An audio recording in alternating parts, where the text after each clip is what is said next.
After checking their shared bank account, Ethan Ward froze, not because of the number he saw, but because of the name beside it.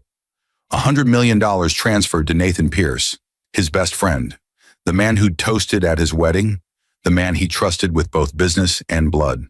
For a moment, the screen blurred, and his world, built on loyalty, finance, and faith, tilted into quiet disbelief. Across the kitchen, Madison Ward moved through the morning light like nothing had happened, pouring coffee, kissing his cheek, humming softly, unaware that her routine had just become evidence. Ethan's fingers hovered above the trackpad, his mind racing between reason and betrayal. Why would his wife move that kind of money to his best friend? Was it business, blackmail, or something darker hidden beneath affection? The numbers didn't lie, but could she?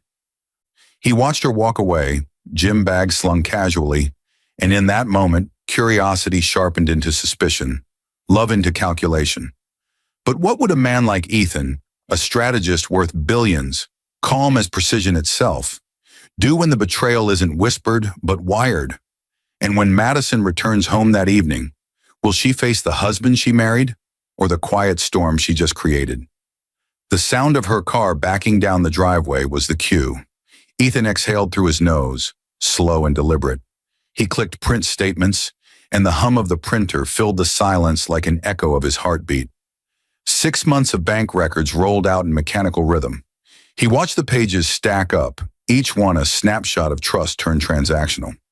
He slipped the printouts into a manila folder, labeled it Tax 2224, and slid it under a stack of financial files. Then, with the same steady composure he'd once used to close billion-dollar deals, he reached for his phone and scrolled to a contact he hadn't called in years. Brooke Langford, forensic accountant, old colleague, and one of the few people who understood how deceit hides in the numbers. "Brooke," he said when she picked up, his voice a low current of restraint. "I need you to look at something." Quietly. There was no need for details. Brooke had seen this tone before. The voice of a man who just lost certainty, but not control. "I'll be there by evening," she said simply. Ethan hung up, closed the laptop, and stared at the untouched breakfast Madison had left behind.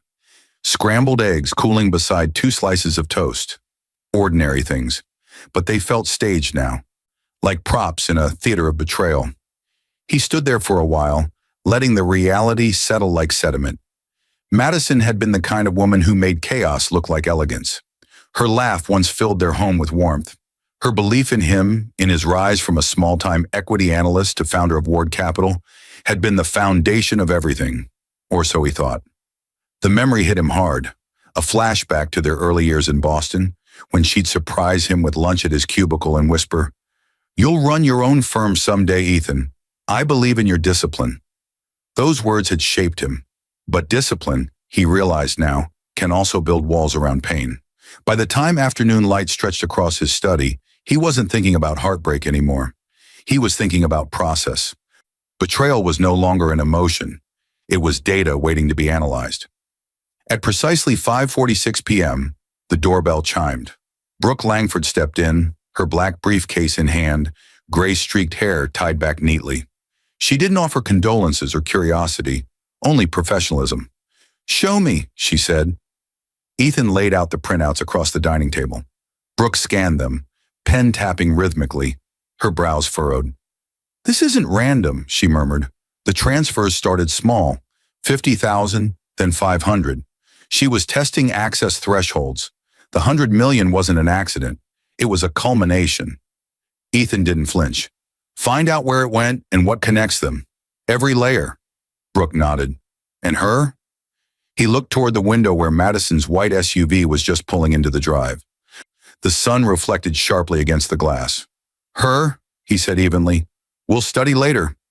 When Madison stepped through the door, cheerful from her workout, Ethan greeted her with the same calm affection. He smiled, kissed her cheek, and asked how her day was. The mask fit perfectly. As she laughed and began talking about dinner plans, Ethan's mind moved with precision, already cataloging her tone, her words, the tiny hesitation when she mentioned Nathan's name. The game had begun. Brooke's report arrived the next evening in a sealed black folder, 3 inches thick, bound with red tape, stamped confidential review.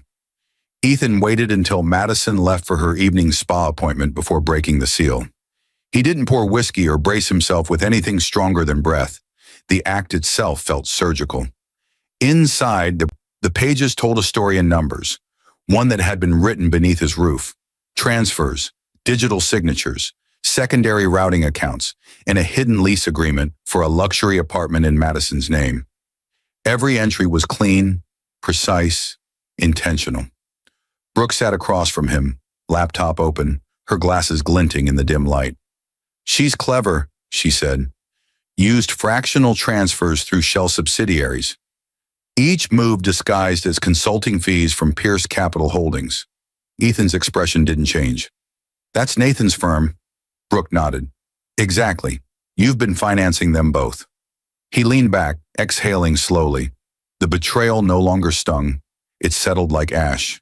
He had built entire systems to predict market collapses before they happened, yet somehow missed the collapse of his own marriage. Brooke studied him carefully. "What do you want to do?" "Nothing yet," he said. "Not until the picture's complete." She hesitated, then added quietly, "Ethan, there's more." She pushed forward a photo, security camera stills from Ridgeview Apartments, Madison and Nathan, arms brushing, a shared key card, dates that matched the first suspicious transfers. For a brief moment, the air seemed to thicken around him. The world narrowed to that grainy photograph, his wife laughing in a man's car. But then something inside him stilled completely. The human reaction, the urge to rage, to shout, never came. What replaced it was focus. He gathered the documents into a clean pile, tied them neatly with the same red tape, and labeled the folder, Tax 2024, Final Audit.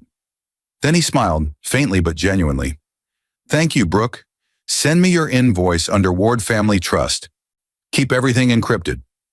Brooke gave him a long look. "You're not confronting her?" Ethan shook his head. "Confrontation makes noise. I prefer process." That evening, when Madison returned home, her hair damp from the steam room, she found him in the kitchen, slicing lemons and humming softly. He greeted her with warmth so effortless it disarmed her. They ate dinner by the window overlooking the lake, the reflection of the city lights shimmering like fragments of illusion. Madison talked about Nathan again, casually, how his new expansion deal might be worth investing in. Her tone was easy, teasing. Ethan laughed along, even feigned interest, his questions carefully balanced between curiosity and indifference. When she left to check emails upstairs, he watched her go, the rhythm of her heels echoing down the hallway. Then he turned off the music and stood alone in the silence. A memory surfaced. New York, 7 years ago, when Nathan had been best man at their wedding. Madison's veil had caught in the wind, and Nathan had been the one to untangle it. Ethan remembered how easily their eyes met, how quickly they both looked away. The image had flashed through his mind once before, but he'd dismissed it. Now it replayed with new meaning. By midnight, Ethan had locked the house systems, new passwords, new permissions. Even the cameras he'd installed for security were now rerouted to a private cloud accessible only to him. He spent hours cataloging Brooke's findings, tagging files under a directory titled Phase 1. His strategic mind, trained to dismantle corporate fraud, now turned toward his own home. Each act of betrayal became evidence. Each act of affection, a potential clue.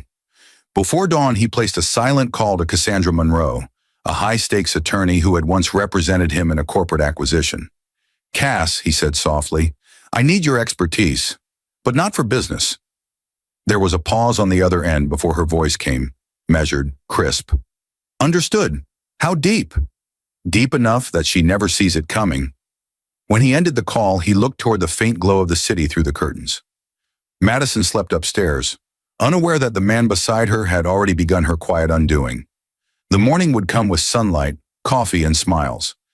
But from that moment forward, Ethan Ward would never again be the husband she thought she knew. Cassandra Monroe's office occupied the 43rd floor of a mirrored tower overlooking the Seattle skyline, a place where silence cost more than words.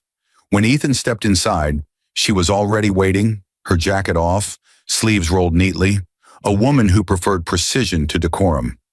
He placed Brooke's folder on her desk without preamble. She flipped through it, her eyes scanning the pages faster than most people could read a paragraph. When she finally looked up, her expression was unreadable. "Infidelity," she said quietly. "But that's not what you care about." Ethan's voice was calm. "I care about the network beneath it, the accounts, the partnerships, how far Nathan's company ties into mine." Cassandra closed the folder, fingers steepled. "You're not just looking for divorce leverage. You're investigating a merger fraud disguised as adultery." "Exactly," he said. The conversation unfolded like a chess match. Cassandra outlined scenarios: joint asset freezes, trust fund diversions, paternity clauses.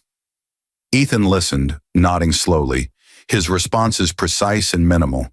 There was no talk of vengeance, only logistics. "You'll need documentation admissible in court," she said. "Not emotional proof, real proof." "Brooke can handle the data," Ethan replied. "You handle the law." Cassandra leaned back, assessing him. "You're unusually composed for someone discovering his wife's affair and $100 million theft." He gave a faint smile. "Rage is unproductive." Her eyebrow lifted slightly. "And revenge?" "Calculated," he said. Cassandra didn't press further. She drafted a plan across her tablet, 3 quiet phases that could take months but would leave no loose ends: financial lockdown, legal discovery, and public exposure. "Phase 1 begins immediately," she said. "We freeze access to every joint account and reassign financial authority under your trust's operating clause. She'll think it's system maintenance." "Good," Ethan said softly. "Let's start today." As Cassandra worked, his thoughts drifted back to the early years of his friendship with Nathan Pierce. College dorms, late-night stock discussions, their shared obsession with predictive algorithms. Nathan had been brilliant but reckless, a gambler's soul trapped in an analyst's suit. Ethan had funded his startup once, believing in his potential. He now saw that belief as his first and costliest mistake. By late afternoon, Cassandra's assistant entered with the notarized paperwork. Ethan signed each page with steady precision. His signature, once a symbol of partnership and expansion, was now a quiet declaration of separation. He left the building under a drizzle that blurred the city lights. On the drive home, his phone buzzed. A text from Madison. "Dinner with Nathan and his investors tonight. Don't wait up. Love you." The words were almost cruel in their normality. He typed back, "Of course. Hope it goes well," then stared at the screen for a long moment before hitting send. When he arrived home, the house felt staged again, candles arranged, music playing low, the faint scent of lavender. He poured himself coffee instead of wine and sat by the window overlooking Lake Union. The reflection of the city danced on the water's surface. And for the first time in years, he felt detached from the beauty of it all. Upstairs, he opened his laptop and began cataloging everything: timestamps, routes, cross-referenced emails between Madison and Nathan that Brooke had decrypted. His system, an in-house AI financial model he once built to detect fraud, was now repurposed. Each night, it would flag any anomalies in Madison's spending, her movements, her communications. By midnight, the results glowed across the screen like a constellation of deceit. Hotel charges under aliases, private travel bookings, even a luxury bracelet billed to Pierce Capital. He saved the report into a new encrypted folder named Phase 2. Downstairs, he heard the soft chime of the security gate, the sound of Madison's car returning. He closed the laptop, shut off the lights, and leaned against the window, letting the faint rain mask his thoughts. When she walked in, smiling, radiant in a new dress, she kissed his cheek and asked, "You working late again?" He smiled back, gentle and steady. "Just finishing a review." She poured herself wine, oblivious. "Nathan sends his love. He said you two should grab a drink sometime. He misses you." Ethan chuckled softly, the kind of laugh that hides entire wars. "Yeah," he murmured. "I miss him too." As she drifted upstairs, humming faintly, Ethan looked once more at the dark screen of his laptop, the reflection of his face faint in the glass. The storm wasn't coming. It had already begun. The first sign of the lockdown came quietly, A declined transaction on Madison's phone as she tried to pay for a facial at her favorite spa. She frowned, tapped again, and when it failed a second time, she blamed the card machine. But the second card failed too. The receptionist smiled politely, offering to hold her appointment while she sorted it out. Madison laughed it off, pretending not to care, though unease had already started coiling in her stomach. She drove home, the late afternoon sun painting her windshield gold, rehearsing explanations she'd give Ethan if she needed to. He'd always handled the finances. Maybe he'd notice first. Maybe it was just a system glitch. She could spin it easily, she told herself. She always did. Inside the house, Ethan sat in his study, the blinds half drawn, light slicing across his desk in geometric lines. His laptop screen showed confirmation of Cassandra's action. Phase 1 complete. All joint accounts were now under his single authorization, every transaction routed through a new verification system. Madison's access was legally suspended pending audit compliance. She wouldn't know that it had all been quietly approved through internal counsel 3 hours ago. He heard her footsteps before she spoke, her heels brisk but unsteady. "Ethan," she called, a controlled brightness in her tone. "Did you notice something wrong with the cards today?" He looked up, expression neutral. "System update, maybe. I got a notice from the bank this morning." Her posture softened. "That explains it. I was starting to panic." He smiled slightly. "No need to. I'll fix it tomorrow." Madison exhaled, reassured. But behind that calm exchange, his mind was already cataloging her reactions. The slight tremor in her hand, the quick relief when he didn't press. Panic, he thought, always begins small. When she left the room, he opened a secure chat with Cassandra. Phase 1 confirmed. She suspects nothing. Proceed with account verification on Pierce Capital. That night, he stood at the balcony overlooking Lake Union, the water calm beneath the city lights. He remembered the early days of their life together, two dreamers in a small apartment, sharing takeout and ambitions. Madison had once sold her grandmother's jewelry to help fund his first algorithmic prototype. She used to say, "We'll build something honest, Ethan, something lasting." He had believed her, not realizing that some people fall in love with the reflection of power, not the person who holds it. Inside, her laughter floated faintly from the living room. She was on a video call with Nathan. He knew from the specific tone she reserved only for him. Brooks' tracking software, quietly integrated into Madison's devices through legal digital consent, picked up the call metadata in real time. Cassandra's system captured it as supplemental evidence under marital discovery laws. By midnight, Ethan reviewed the compiled reports. Financial records, geolocation data, message threads, all admissible. He didn't rush. Vengeance wasn't a sprint, it was architecture. Every structure needed a foundation, a frame, a finish. At 2 a.m, Madison came upstairs and found him awake. "You can't sleep again?" she asked, sliding beside him. "You work too hard." He closed his laptop gently and looked at her. In the dim glow, her face still carried the grace he once adored.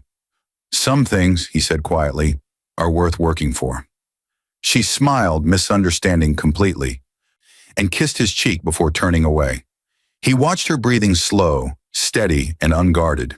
For a fleeting moment, he almost wished she could stay that innocent version forever. The woman who laughed at sunsets and believed in promises. But innocence, he thought, dies the moment it's weighed against greed. Downstairs, his phone vibrated with Cassandra's message. Phase 2 authorized. Discovery in progress. He silenced the alert and looked once more at the sleeping form beside him. Tomorrow would bring the first crack in her perfect world, and she'd never know whose hand had drawn the line. By the end of the week, Madison's unease had grown into a restless sort of panic. Her cards worked intermittently now, just enough to feel random, never enough to feel secure. A part of her blamed the bank. Another, Ethan's obsession with financial controls. He had always been meticulous about money, sometimes maddeningly so, but he had never left her stranded like this. The imbalance made her nervous, and the silence made it worse. Ethan, meanwhile, had already transitioned to phase 2 with Cassandra and Brooke. The new goal wasn't simply control, it was structure. Evidence needed to breathe, to grow in silence before being shown. Brooke had set up a forensic ledger, charting Madison's withdrawals against Nathan's firm deposits. Every move lined up like twin reflections in opposite directions. Cassandra began drafting the preliminary custody documents quietly, using Ethan's growing library of proof. Every clause was deliberate, every timeline clean. That Friday, Ethan left early under the pretext of a board meeting. Instead, he met Cassandra in a small conference room above a downtown law firm. They reviewed affidavits and contracts, witnesses lined up quietly, house managers, personal assistants, accountants. No one dramatic, no one emotional, just data and people who could confirm it existed. Cassandra sipped her espresso as she spoke, her tone level and analytical.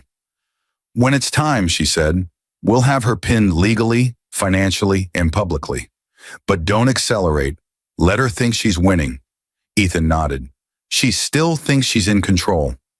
That night, Madison hosted a dinner with a few influencer friends, the kind who thrived on the illusion of luxury. Ethan watched from the hallway as she floated through the evening like a practiced actress. Wine glass in hand, laughter easy, charm flawless. He wondered how long she'd been rehearsing this version of herself. Every gesture felt choreographed for someone else's validation, perhaps Nathan's. Later, after the guests had gone, she joined him on the balcony, her perfume carried by the wind. "You've been distant lately," she said softly, leaning against the railing. "Work stress?" Ethan turned toward her with gentle precision. "Just analyzing numbers," he said. She smiled faintly. "That's your whole life. Numbers." "Numbers don't lie," he replied, the faintest edge beneath his tone. She didn't notice. Or maybe she did, but refused to understand it. Inside, his phone buzzed. Brooke's message appeared in encrypted code. Captured, visual proof secured. Attached was a time-stamped photo of Madison and Nathan at Ridgeview Apartments. Again. This time, Nathan was holding the same briefcase Ethan had given him 2 years ago after closing their first partnership. The symbolism was sharp, almost poetic. He locked his phone screen, pocketed it, and turned to Madison, who was still gazing at the water. "Do you ever miss the simplicity we had?" he asked. She blinked, surprised. "Of course. Why?" "Just wondering," he said quietly, "how people change when they get what they thought they wanted." When she went inside, he remained outside for a while, the chill air wrapping around him. He thought about his children, 8-year-old Clara and 5-year-old Mason, who had spent the evening asleep upstairs, unaware that their parents' life was fracturing beneath them. Protecting them wasn't an afterthought. It was the motive that kept him still when rage might have broken him. By midnight, Madison's panic surfaced again. She walked into the study where Ethan was finishing reports. "My card got declined again," she said, voice sharper this time. He looked up with calm neutrality. "Strange. Must be the same system issue. I'll call tomorrow." Her eyes searched his face for any crack of emotion, but found none. "You sure everything's fine, Ethan? You've been different lately." He smiled faintly, controlled. "Maybe I'm just evolving." When she left, he turned back to his screen. The final confirmation from Cassandra blinked into his inbox. Phase 2 complete. Phase 3, authorization pending. Ethan closed the laptop slowly, exhaled, and leaned back. There was no triumph in his expression, only stillness. Revenge, he realized, wasn't about destruction. It was about design. Upstairs, Madison was pacing, rehearsing lies she hadn't yet been accused of telling. Downstairs, Ethan had already written her ending. Rain streaked across the courthouse glass like restless ink, tracing shadows over the crowd outside. It had taken Ethan 3 months of quiet design to arrive at this moment. 3 months of silence, of smiles, of dinners eaten beside a woman who didn't yet realize the ground beneath her was vanishing. Inside courtroom 6B, the tension hummed low and steady, like the sound before a storm breaks. Madison sat beside her lawyer, pale beneath her perfect foundation. Her composure, once a crown, now felt like armor thinning under pressure. Across the aisle, Ethan adjusted his cufflinks, his calm unbroken. Cassandra Monroe, seated to his right, arranged files into precise alignment. Every document she carried was a blade, proof layered in paper, ink in time-stamped reality. The judge entered. The murmurs died. As proceedings began, Cassandra rose first. Her voice was steady, deliberate, surgical. Your Honor, my client, Mr. Ethan Ward, seeks full custody of his two minor children in a forensic financial investigation into marital assets following evidence of fraudulent transfers and breach of fiduciary trust. Madison blinked rapidly, turning toward her attorney. What? Fraudulent? She whispered, but the words were already buried beneath Cassandra's presentation. Brooke Langford's evidence unfolded like a slow-motion catastrophe, each exhibit projected on the courtroom monitor. Transfers, shell accounts, leases, surveillance photos, Ridgeview Apartments, Madison and Nathan entering, leaving. Every timestamp aligned with bank movements. The courtroom grew colder with each slide. Madison's breathing quickened, her denial dissolving into disbelief. Her attorney objected twice, both overruled. The judge's eyes were sharp but unreadable. Cassandra moved seamlessly from financial misconduct to personal betrayal. Additionally, Your Honor, we have reason to request paternity verification for the Ward children based on the overlap of financial and personal timelines. Madison's face drained of color. No, she muttered under her breath. No, that's not. But the request was granted. The test results were already sealed in the clerk's envelope. Cassandra opened it, her tone unchanged. Results confirm that Mason Ward is not biologically the child of Mr. Ward. A ripple of shock spread through the courtroom like wind through dry leaves. Madison covered her mouth. Nathan, present at the rear, pale and sweating, looked away. Ethan remained motionless, eyes fixed on nothing and everything at once. The judge's voice cut through the silence. Mrs. Ward, do you wish to address the evidence presented? Her hands trembled. He set me up. He planned this. Cassandra's reply was almost gentle. We didn't plan your choices, Mrs. Ward. We only documented them. Outside, thunder rolled faintly over the sound of rain. The hearing adjourned with a quiet bang of the gavel, but the echoes lingered. Madison slumped in her chair, mascara streaking, the press already gathering near the door. Nathan disappeared before she could turn. Ethan rose slowly. For the first time since it began, he looked directly at her. No hatred, no gloating, just an exhausted kind of certainty. The look of a man who'd watched every illusion die and decided not to mourn. Then he walked out, Cassandra following, documents in hand. In the hallway, reporters surged forward. Mr. Ward, did you expect this outcome? He paused, his answer calm and simple. Truth always performs better under pressure. By evening, the story broke across every major outlet. Betrayal in billions, the Ethan Ward case. Madison's influencer sponsors suspended contracts within hours. Nathan's firm, Pierce Capital, collapsed overnight under federal scrutiny. The world learned what Ethan had known for weeks, that silence can be a weapon more devastating than any outburst. Later that night, Ethan stood at the window of his apartment, city lights shimmering against the glass. He could see his reflection, a man unbroken, yet changed. Cassandra's message arrived moments later. Custody granted. Asset control transferred. It's over, he typed back. It's only over when I stop remembering. Then set the phone down and turned to the dark horizon. Somewhere out there, the storm he'd built was still unfolding, reshaping lives he'd once shared. But for now, he stood still, the architect of ruin, the keeper of calm. The custody hearing took place in early spring, under skies so clear they felt indifferent. The courthouse gardens were dotted with cameras and murmurs, reporters, family law observers, and strangers who had followed the trial like serialized fiction. Inside, however, everything was muted precision, the rhythm of shoes against marble, the low hum of anticipation, and the faint, measured voice of Ethan Ward as he testified. He spoke with restrained clarity, explaining timelines, accounts, and the subtle erosion of trust that had led him here. He didn't mention the affair by name, only referred to inappropriate financial entanglements with Mr. Pierce. Cassandra guided him carefully, shaping every answer like evidence sculpted from restraint. There were no theatrics, no raised voices. The courtroom seemed to bend toward his stillness. Madison sat at the opposite table, her once polished poise now fraying at the edges. She looked smaller somehow, the kind of small that no designer clothing could disguise. Her eyes darted between the judge and the rows behind Ethan, where a few former employees from Pierce Capital had come forward voluntarily, whispering testimony of altered ledgers and quiet cover-ups. Nathan had not appeared since the fraud investigation deepened.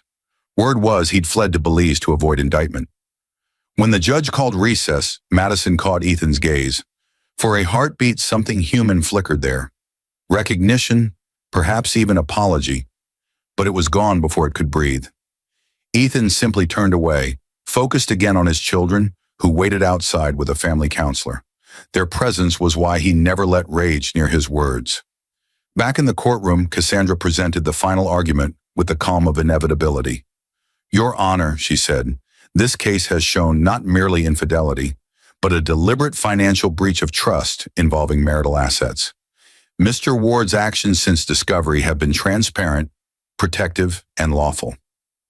He seeks custody not out of vengeance but necessity. The children's environment requires stability, and Mrs. Ward's decisions have demonstrated consistent recklessness, emotionally and financially." The judge's verdict came that afternoon. Custody granted to Ethan Ward, marital property frozen pending restitution hearings, spousal support denied on grounds of misconduct. The gavel struck, sharp and final. Madison's sob broke through the hush, a sound raw enough to still every whisper. She didn't look at Ethan when she left. She just walked past, her heels echoing too loud in the corridor, the sound of a woman exiting her own empire. Ethan remained seated for a while. The relief didn't feel triumphant. It felt surgical, clean but irreversible. Cassandra placed a quiet hand on the folder between them. "You did it," she said. "No," he murmured. "She did." Outside, the cameras exploded in light. Reporters fired questions. Was he satisfied? Would he press criminal charges? Was forgiveness possible? Ethan paused, then offered a single line that became the quote of the year. "I don't measure loss in money. I measure it in silence." That night, the headlines were merciless. Pierce Capital collapses amid fraud investigation. Madison Ward's empire in free fall. Every channel replayed the same footage of Ethan leaving the courthouse, composed, expressionless, his children holding each of his hands as they walked to the waiting car. Madison, by contrast, vanished from public view within days. Her sponsors withdrew, her social pages went dark, and her former friends distanced themselves with polite statements. Nathan's company folded into bankruptcy proceedings before month's end, and his name became shorthand in financial circles for betrayal and collapse. Ethan spent the following weeks rebuilding quietly, restoring routines, packing school lunches, teaching Clara and Mason to ride their bikes near Lake Union. For the first time in years, laughter returned to the house naturally, not as performance. He still worked long hours, but now he worked from home more often, the children's voices grounding him like gravity. One night, Clara asked from the hallway, "Dad, are you still sad about Mommy?" He thought for a long moment before answering. "No, sweetheart. Just learning how to stop remembering."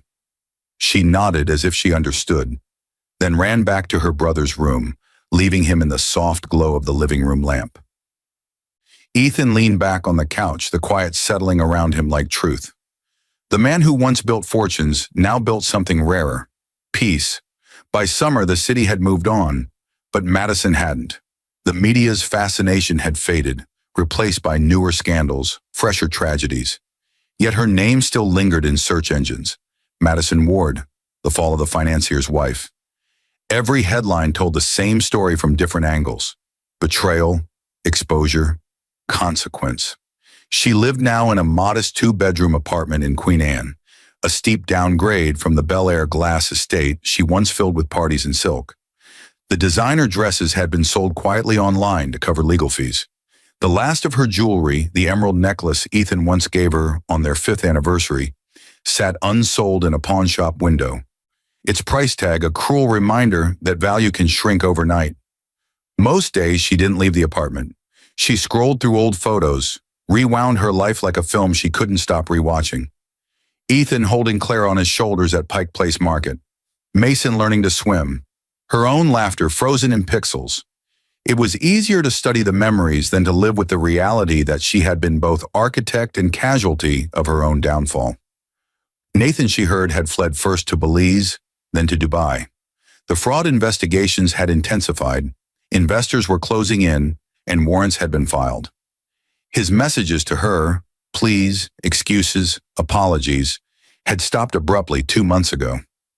Rumors said he'd been detained abroad under a false passport. The silence that followed was both relief and punishment. Back in Lake Union, Ethan's world had rebuilt itself quietly. His days followed rhythm, morning jogs with Mason on his bike beside him, school drop-offs, consulting calls from his minimalist home office. Brooke had closed her report months ago. Cassandra's final settlements were complete.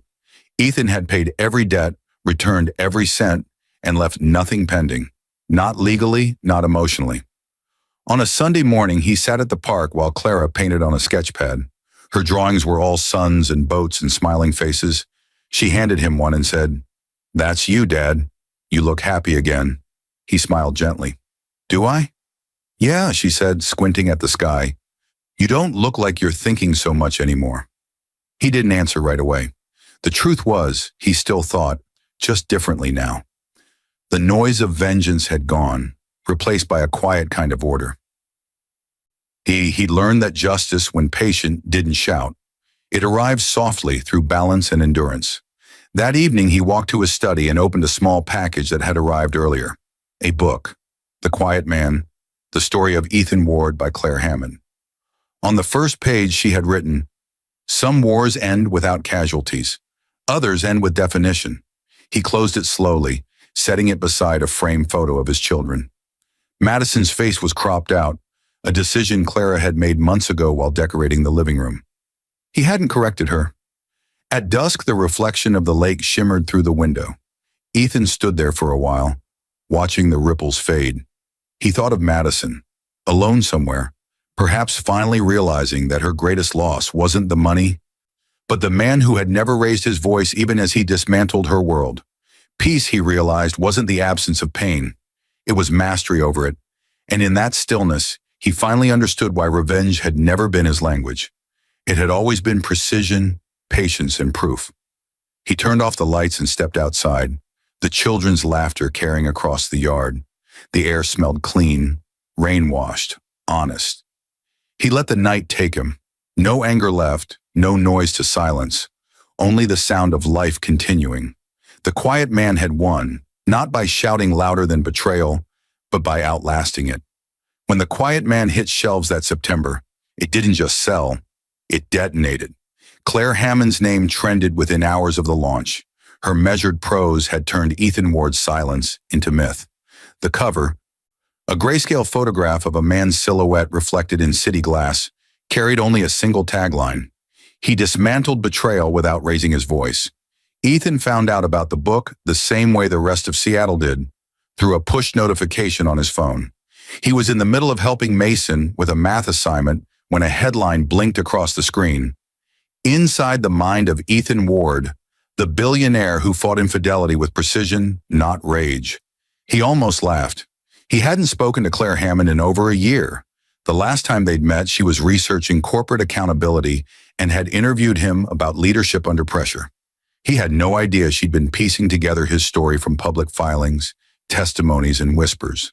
That night, when the children were asleep, he sat by the fire and opened the copy that had arrived by courier. An advance copy with a short handwritten note inside. "You never spoke, so I did it for you. Claire." The first chapter began in the exact place he'd started this journey, the morning he saw the transfer in their shared account. Claire's words were hauntingly close to truth, her research exhaustive but restrained. She described his stillness not as revenge, but as discipline. She quoted the judge's statement, "Mr. Ward conducted himself with integrity under extraordinary provocation," and then layered it with witness perspectives, Brooke's quiet admiration, Cassandra's clinical precision, even a former intern's recollection of Ethan saying, "Anger is an investment that yields nothing." Ethan read through the night. By dawn, the fireplace had burned low, and he closed the book with a strange mix of disbelief and relief. The world finally understood what he'd never intended to explain. That justice doesn't always shout, and that the loudest victories sometimes sound like nothing at all. When he walked into his office later that morning, his assistant was already fielding interview requests from news outlets, podcasts, and documentary producers. He declined them all. The attention didn't feel like triumph. It felt like exposure. He wasn't a hero, just a man who refused to drown in his own fury. That afternoon, he received an email from Madison. Just one line. "They turned you into a legend. Do you ever miss being human?" He read it twice, then deleted it without reply. Weeks passed, and the book climbed charts. Corporate ethics seminars quoted it. Relationship blogs dissected it. In business schools taught it as a case study in emotional intelligence under betrayal. Through it all, Ethan remained still. He gave no statements, attended no panels, signed no rights to film adaptations. He watched quietly as his story became everyone else's conversation. One evening, Claire called.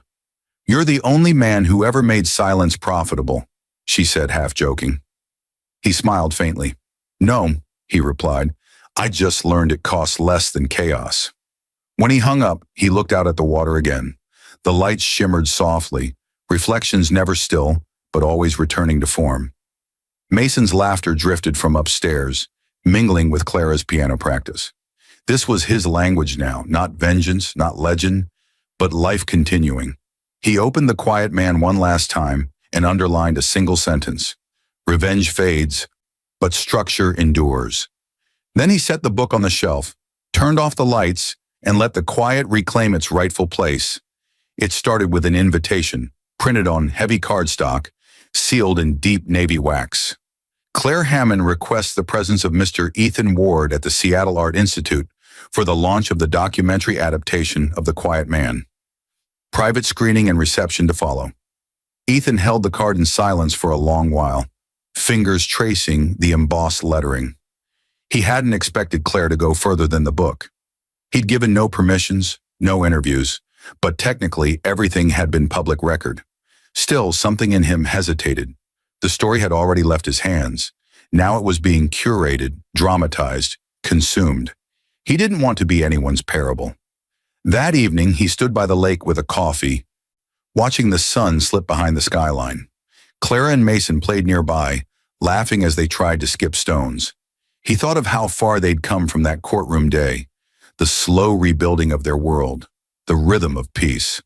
But the invitation burned faintly in his pocket, a reminder that closure sometimes arrives disguised as recognition. He didn't decide until the last minute. On the night of the premiere, he put on a dark suit, not the tailored armor of his old life, just simple and clean. Cassandra had sent a brief text earlier. "You don't owe them presents, but you might owe yourself perspective."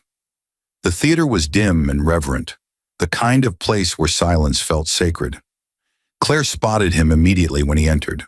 Her eyes widened, then softened. She didn't approach, only nodded, a silent acknowledgement between two people who had seen the same truth from opposite angles. The lights dimmed, the screen flickered to life.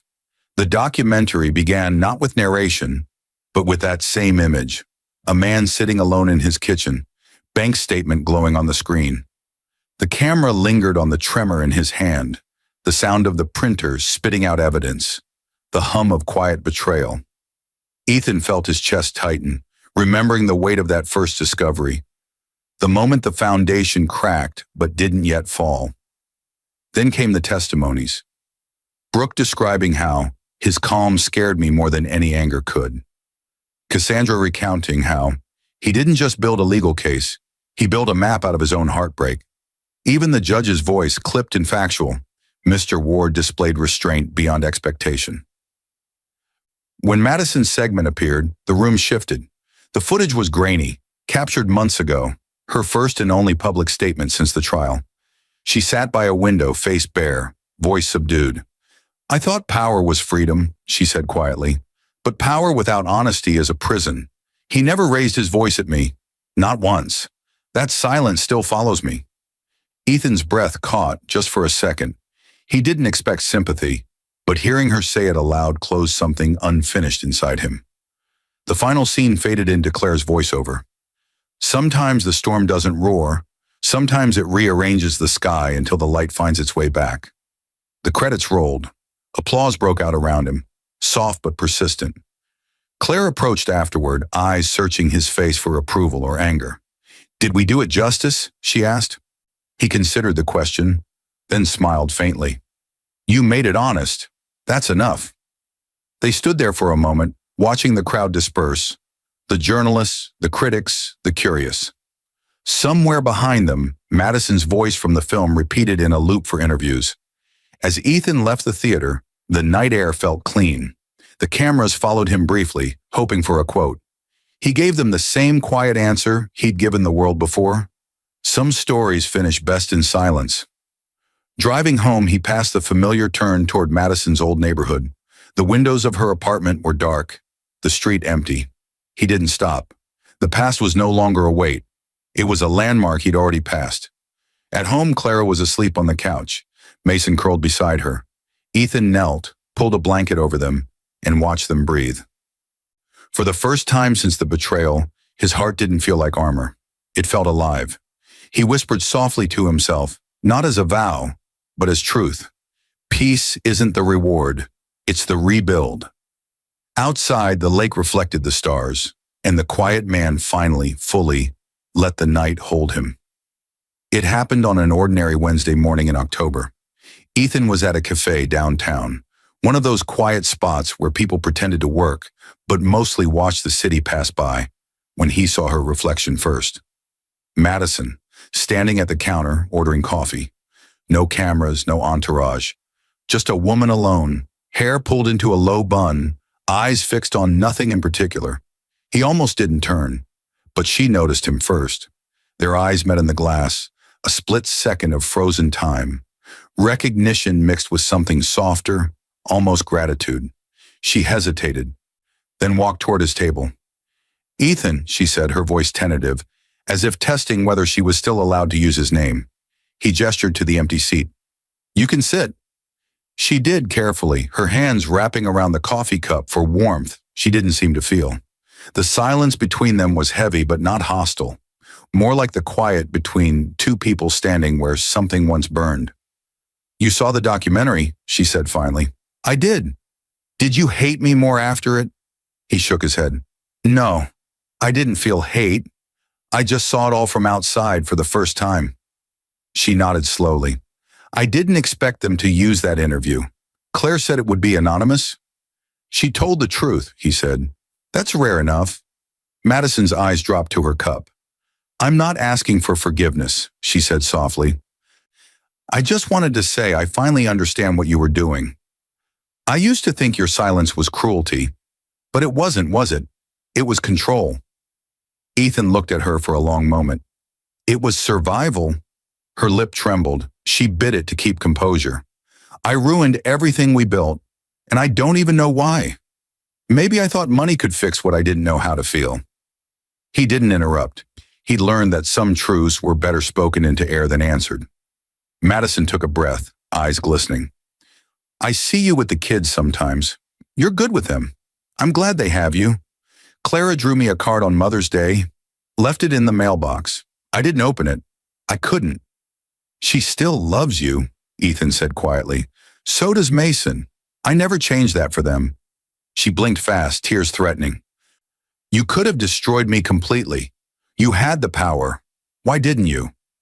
He looked out the window, where the street shimmered after a light drizzle. "Because punishment ends when someone learns. Destruction doesn't. I wanted an ending, not wreckage." The words landed softly but deeply. Madison wiped her eyes with her sleeve. "You got your ending, Ethan, and I got mine. You were always the quiet one. Turns out, silence is louder than anything I ever said." She stood to leave, pausing as if waiting for him to stop her, but he didn't. She placed a $10 bill beside her cup and whispered, "Thank you for not hating me out loud." He watched her walk out, sunlight catching briefly in her hair before the door shut behind her. Ethan sat there for a while, the steam from his untouched coffee curling upward like memory fading. Then he took a slow breath and smiled, a real, unforced one. The chapter had closed, not with vengeance, but with understanding. When he left the cafe, the city felt quieter, cleaner, almost new. For the first time in years, there was no part of his past left unresolved, only clarity. And as he walked down the street toward the lake, he realized something simple but profound. Peace wasn't something he'd found. It was something he'd built, one calm decision at a time. Years later, peace had become a habit. Ethan no longer thought in terms of losses or victories. He thought in seasons, school calendars, quarterly reviews, the rhythm of ordinary days that asked for nothing more than presence. The children were older now, their laughter louder, their independence growing like light stretching over the lake outside their new home in Kirkland. Clara was 17, applying to art schools. Mason, 14, obsessed with coding and basketball. Their world was normal, and that was the miracle. After all the noise, it was ordinary again. On Sunday mornings, Ethan still made pancakes the way Madison used to. Thin, golden, with a hint of vanilla. He didn't do it for nostalgia. He did it because the children loved the routine. The house smelled of warmth and butter, sunlight filtering through the tall windows. Every now and then, he caught himself thinking how strange it was that peace required more discipline than revenge ever had. That afternoon, he drove Clara to her art exhibit at a downtown youth gallery. The walls were lined with her sketches, soft, emotional studies of human faces. One piece stopped him cold, a quiet portrait of a man standing by a lake, back turned, reflected in rippling water. Beneath it, the title read, "The Quiet Man." He turned to her, startled. She smiled. "It's not about you, Dad." "Not really. It's about what you taught me. That silence isn't weakness. It's strength that doesn't need an audience." He nodded, unable to speak for a moment. When she walked off to greet her friends, he stayed there staring at the painting. The lines were simple but powerful. It was the closest anyone had ever come to capturing how he felt during those years. The ache, the control, the strange grace of surviving betrayal without letting it rewrite who he was. Later that night, after the exhibit, he drove alone to Lake Union. The city lights had changed, new towers cutting into the skyline, but the water was the same, restless, reflective, eternal. He parked by the pier and sat there, letting memory wash through him one last time. Madison's face flickered briefly in his mind. Not the woman from the scandal, but the one who once believed in him when he was no one. He didn't hate her anymore. In truth, he hadn't for a long time. He whispered into the night almost absently, "I forgive you." The words weren't grand. They were factual, like an accountant closing a ledger that had stayed open too long. A breeze rolled over the water, cool and clean. The past at last felt complete. Back home, he found Clara and Mason asleep on the couch, a half-finished puzzle between them. He sat quietly, watching them breathe, realizing this was all that had ever mattered. He didn't need legacies, documentaries, or books written about him. The real story was here. Peace earned through patience, love rebuilt from silence. He turned off the lights, stood by the window, and watched the moon lay its reflection across the lake. For years, he'd been the man who tore his world apart piece by piece to rebuild it stronger. Now, finally, he was simply a man at peace. No longer the quiet storm, but the calm that follows it. And in that stillness, the story that began with a transfer and a betrayal ended exactly as it should. Quietly, beautifully, with life carrying on.